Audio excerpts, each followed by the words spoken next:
This edition of the Ridley Report is brought to you by WeUseCoins.com.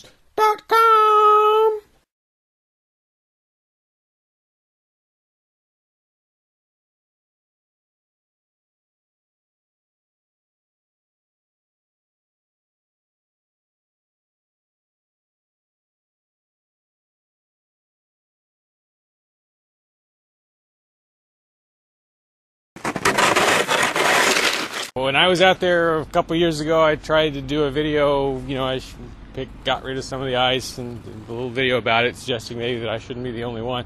I don't think anyone even paid any attention, unless I'm missing something.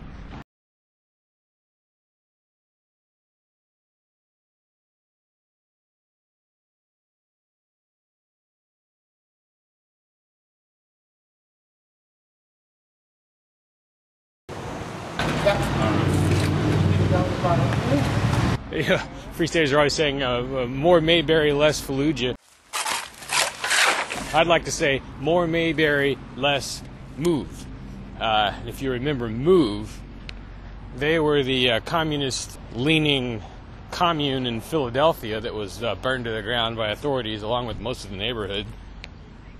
Why? Well, because they were perceived as sort of a threat to the neighborhood. Their demeanor and actions didn't really always do much to help ease that perception.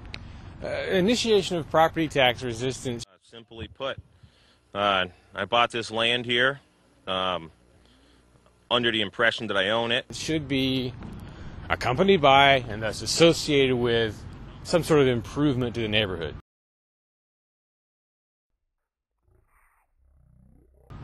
I mean, if you so much as sit on the porch at the CAC and have a conversation, there's a pretty good chance you're going to disturb some neighbors because they're that close. Imagine how much negativity there's going to be toward the CAC, toward Ian, as the place starts to become a real ground zero of some kind of property tax revolt. Because a lot of things will probably have to be done at or near the CAC to harden it in some way against the authorities. Once that 3-year mark is crossed and the place can be seized, there's going to have to be quite a few people there at all times so that when they come for it, the maximum stink can be raised. But again, it's in such a residential neighborhood that the stink is going to be a double-edged sword. My expectation would be that on the day they come for the house, the authorities will impose... Well, actually, before they even take it, they may impose an exclusion zone which bans any number of people from being at the house.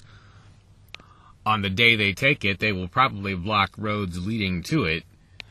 The way you handle that, maybe, would be to create scenes of some sort at each of the roadblocks, or to occupy some piece of town property in response, peaceably, expecting to be dragged out of there.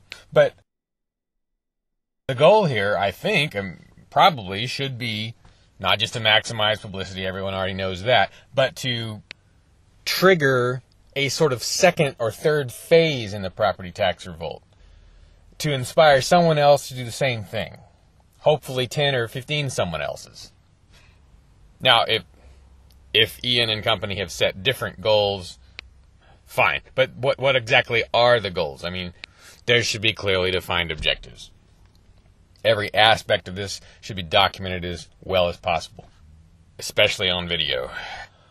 What would be relatively ideal is if there were some situation that could be created where the free keeners, Ian, whoever, are able to broadcast live inside some ongoing situation.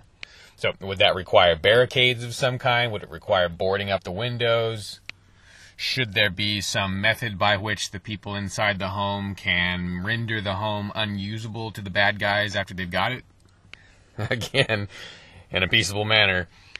Retreating armies, I guess in the days of old, would, well, I don't know if it was always done by retreating armies, but someone would sow the ground with salt, right, so you couldn't grow there. The Swiss, in their time, made plans to eliminate infrastructure on their withdrawal from Nazi troops in the event of an invasion. In our less warlike situation, what are the options for the free keeners? Are you in favor of this? Then why do you use this? Instead, maybe you should use this. Spending a government's currency does more than anything else to prop up that government. Please,